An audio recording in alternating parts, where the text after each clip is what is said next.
Welcome to our first experiment with watercolors. Just the first couple of things to know about watercolors is they come in different types. The dry cakes, which come in a tray, which you're probably used to from elementary school watercolor painting. They also come in tube form, and they can also be found in liquids, watercolor pencils, and other varieties. So when working with watercolors, the first thing you need is some water.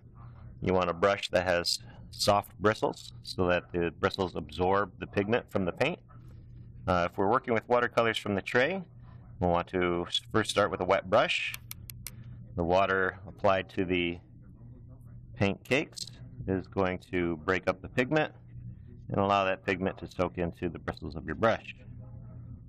More water, less pigment is going to equal softer, duller, more transparent colors.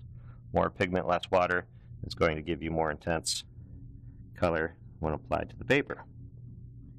The thing about watercolors is it's very fluid. It's also transparent, which means that if we paint one color over a bottom layer, it's going to show through. Also, as we layer it, it's going to get darker and heavier with each layer we apply.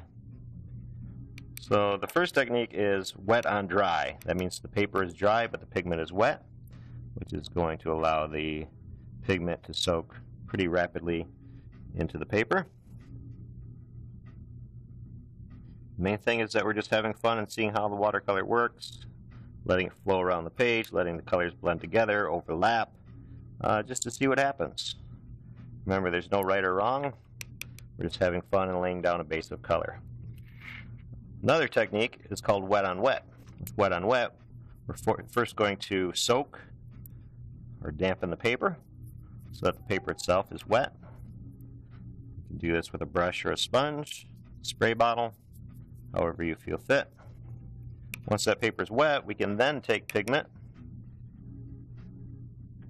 in our brush, apply it to the paper, and we're going to see that the pigment is going to run or flow dependent upon how much water is on that paper. So again, you can take colors, let them blend together.